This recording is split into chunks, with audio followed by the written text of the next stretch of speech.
Good afternoon, ladies and gentlemen. Are you able to hear me? Okay. I am usually loud, but it's all right. I will give a topic on sedative techniques for regional blocks in children.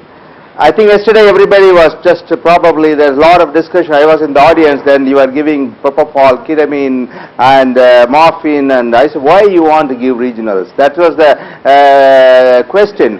I tell you, it's really ridiculing because I see we love children, we are all much loving children, and we don't like adults, we just poke like that. We want the child to sleep, and we want to love children, and parents should be happy. I think it's a very, very important topic because most of the problem in children in regional doesn't occur because of the regionals. It's because of not properly being sedated.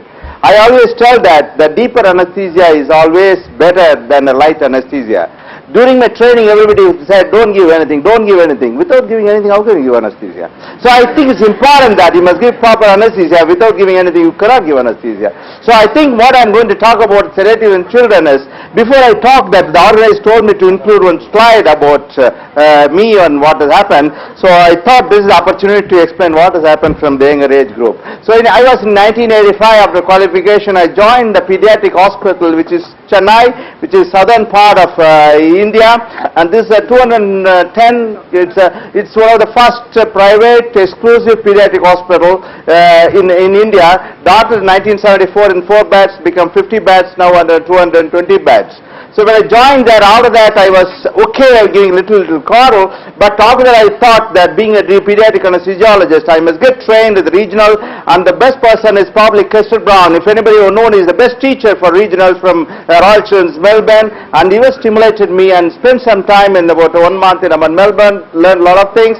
And the next is, I thought when ultrasound was introduced, I think I must learn how ultrasound, otherwise you can't keep up. I'm very glad to, with Dr. TVS Gopal, he conducted a beautiful workshop in Hyderabad long time ago. Then I started working with the ultrasound, that has stimulated me to learn.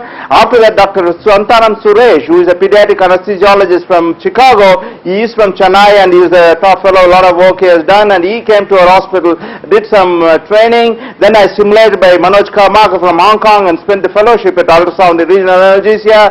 And with anything with you talk about regional in children is nothing without Adrian Bersenberg, and I've been with him in many occasions in workshops and things like that, and he has done really trained me in anesthesia. Finally in 2003 I am in Pune because of Vishali Pandey and Sandeep Diwan. Only thing is, I just showed this presentation to my wife, and only she told me is, you look much smarter when you are older than when you were younger time. So that's a big compliment, I got it, and I'm really very happy to do that. So having said by why I am here, and I wanted today want to hear some basic concept. Why you need sedation children, William? Why do you need that? Second, I'm going to 5 videos and highlight of the technique. I'm going to give what the drug, what I'm going to use. I put a video and highlight what the drug advantage of that. The 5 techniques I done to over 2 minutes, and this is what I'm going to do that. And little bit of concluding remarks with all the sedation techniques, which is better, whatever you want, you take it up. The first thing, why do you need anesthesia is, this one is, there's a beautiful editorial by Adrian Bersenberg, and regional anesthesia children, the difference, a beautiful article. One thing, please remember everyone, that is general anesthesia or regional in adults, but in children it is general anesthesia and regional. There's nothing that you can't do without that. I think that's a very important difference, you must understand that. And the other, how safe to give sedation in children, there's a beautiful article with Suresh, with Adzik, regional anesthesia and anesthesia heavily sedated patients, and it's a beautiful article from regional pain medicine. And the second article is prospective survey of the French language was a pediatric anesthesiologist. And these 2 articles are the landmark articles for the safety of sedation in children, and the conclusion of those 2 articles are that when properly performed regional anesthesia is a safe clinical practice with risk of serious complications not significantly different that of general anesthesia in children. Number 2, without sedation or general anesthesia, regional blocks would be all but impossible in pediatric anesthesia. Number 3, any performance of a block in an agitated or a moving child is not only unethical but could be dangerous when the needle approaches the delicate nervous tissues. I think there is no way that you can do without sedation. So coming to my topic about sedation in children, techniques for regional blocks in children, the principle what Dr. Sanjay Sinha has told, that in children, that whatever you want to do, minor procedure, regional blocks, local, or whatever it is, all the equipment should be available for resuscitation, not only for resuscitation, to give anesthesia and airway management. But the principle is that when you want to give sedation to children, first is pain at the puncture site. See, if you're not given proper analgesia, most of the problem, like what Dr. Balavenkat was describing, is that if you're not given a proper anesthesia, the prick paining of the coral, the child will move and child will the ring spasm will come. So it's important, there must be that pain injection, you have good analgesia. And second is the fear of needles, and then you need some anxiolysis, and then the child should be quiet. Most of the surgeries can be done below the umbilicus and the child can be done, but during the procedures, and the child is doing like that, that surgeon cannot do anything. So it's important during the procedure, you want the baby to be quiet. So I think that is not that anesthesia is not given for the procedure, and you are sedating your child so that the patient as well as surgeon and you are comfortable. And whatever your sedation you want to do, you give regionals, it's important that you have a minimal airway interference. If you want to put a tube and do it, so many drugs are available in the market. Initially I was doing thiopentone and diazepam about 25 years ago, and later on thiopentone and midazolam, then all of the drugs have come, and I will give you combinations when I'm doing the videos.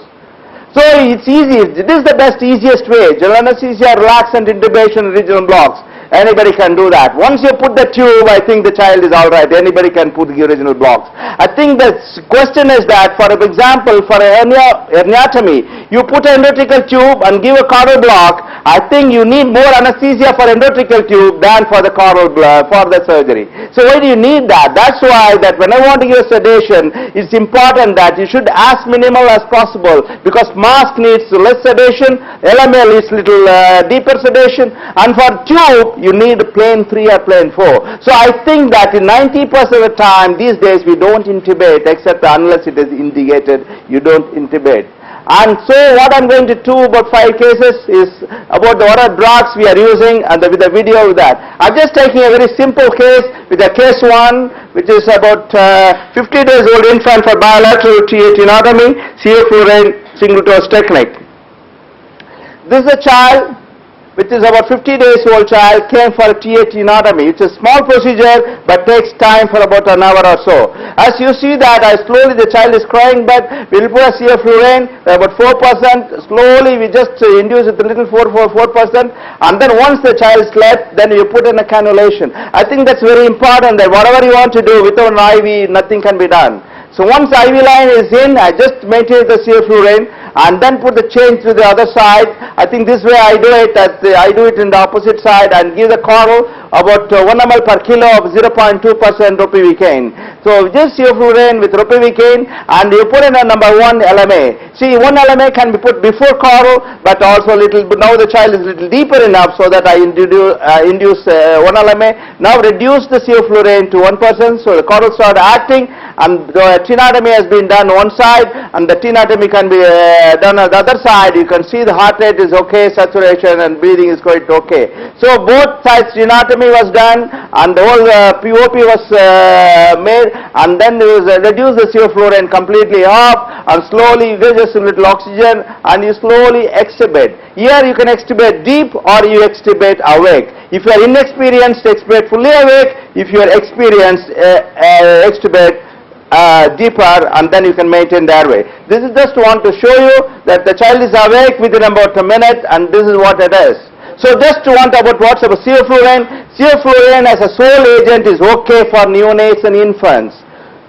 Neonates and infants recover very fast. So once the tenotomy is done, within half an hour, I am not giving any other drug, so I can ask the child to feed. Within an hour the child can go home.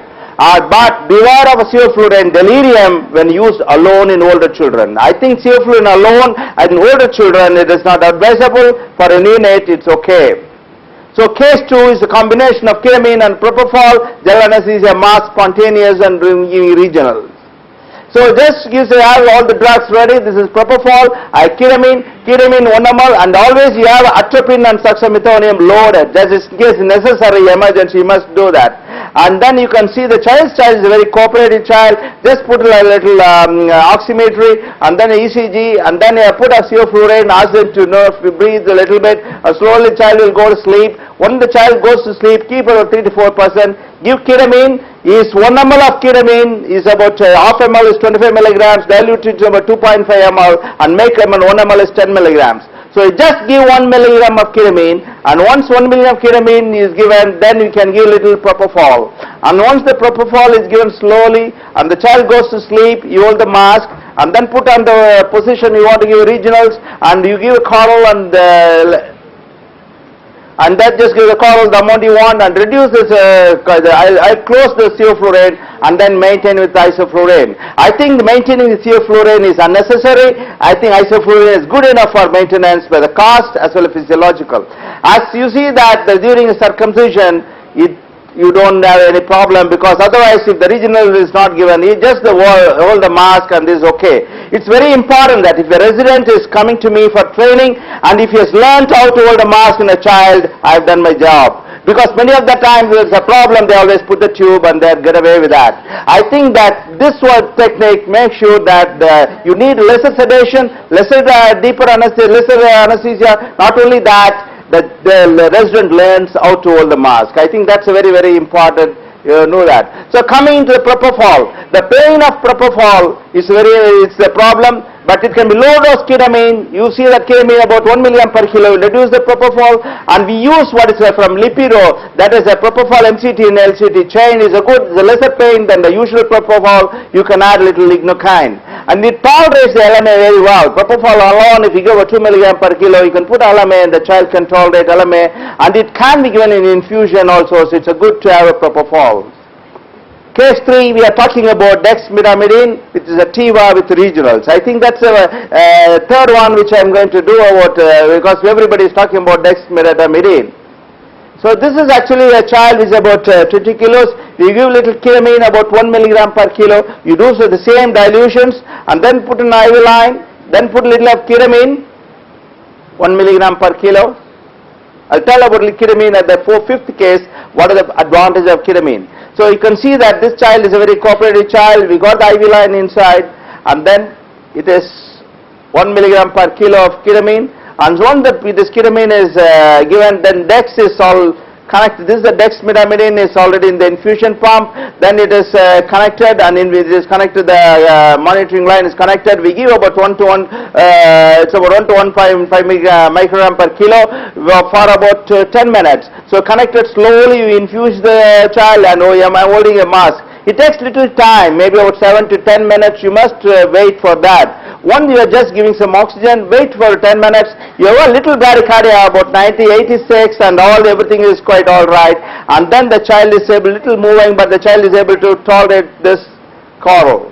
So that I know that 5 minutes, is there a certain important task? The coral will go on, this one circumcision is being done, and the child has just give a little bit of oxygen. It's over within about 30 minutes, and during that particular time you reduce the dexmedetomidine and give it only about 0.5 microgram per kg for an hour. It's about 2.5 ml per hour. That is the total. So you just give some oxygen. The child is sedated very well with dexmedetomidine. It's a good drug. But you see that the rate has come down to 66. It's a small baby. It's come to 66. It's very well sedated, and there's breathing is okay. Within about 5 minutes, he's completely awake, looking at you. You can feed even in the recovery room. So you just see the child has been shifted to the recovery room, and the child is doing fine. As you see that, give little oxygen, maybe 1 or 2 hours, maybe about 10 to 15 minutes, and you can see the heart rate. Heart rate is about 66, 67. Initially, I got a little scared because there's a pediatric anesthesiologist. I want the rate of 120, 140. But I got little, slowly I got better. Okay, I'm happy with about 67 as long as my pulse volume and your blood pressure is all right. I just want to tell you I've done enough, and don't get scared, but be careful with that, because it can create a problem. This will not be treated, because I tell you, if your hemodynamic is stable, if you have 66 or 67, don't give a little bit of any other atropine or glycopyrrolate, because within only short time, within about 10-15 minutes, it comes back to normal. Don't get scared about it. So just the gist of dexmedetomidine, When you want a dexmedetomidine reduces the amount of inhalation, 100% very sure. And ketamine and dex are made for each other, because ketamine causes a little tachycardia, whereas dexmedetomidine causes a little bit of bradycardia. And ketamine has, what happens is dex also has got little bit of anti-sialagogue. That has got a very good property. So when you want to give a very low dose of ketamine, you don't have to add an anticholinergic with dexmedetomidine. And it's a very good recovery, and please beware of bradycardia. But initially you get scared, I can tell you that you can really be very happy not to treat bradycardia unless there is hemodynamically unstable. So coming to the fourth one is Tiva only with propofol, and with what I want to tell you is adding clonidine, because clonidine is not only an additive, it also a little bit of sedation in general, so you reduce the dose of propofol. I just want to tell you, this is a child which was already with IV line is already there, and then you just flush it and make sure IV is okay, then you can give some propofol, make the propofol is slowly, we give about 4 to 5 milligram per kilo. Once you give the propofol, the child goes to sleep and you hold the mask, and then you can ventilate slowly. The child must sometimes become a little apneic. That will help you to induce your LMA, because you give propofol, the child become apneic and it tolerates the LMA better. You can put your Prosil LMA. I do not use a classic LMA, because when you put a classic LMA, abdomen gets distended, then the diaphragm goes up, FRC comes down. So it's always a Prosil is a very good idea, because you can deflate the stomach, and once the Prosil LMA is there, you can allow the child to be spontaneous. Once you know the child is okay, the spontaneous is alright, the propofol is infusion which is already being connected is connected to the intravenous axis. It goes about, you can give about, initially you can go about 6 to 8 milligram per kilo slowly as a bolus. Later on continues the same, about 50 to 60 milligram per kilo as a continuous infusion. You can give just oxygen and nitrous oxide, or even oxygen or air. Alright, and you give ropivacaine. Ropivacaine is about 1 ml per kilo, maybe you can go up to 1.5 ml per kilo, and you can add some clonion, which is finally you have to give about 0.1 ml per kilo. And clonidine, definitely I can tell you that the clonidine is an additive belonging to the action of regional blocks. Clonidine, I stop at this level. Thank you very much. Yeah.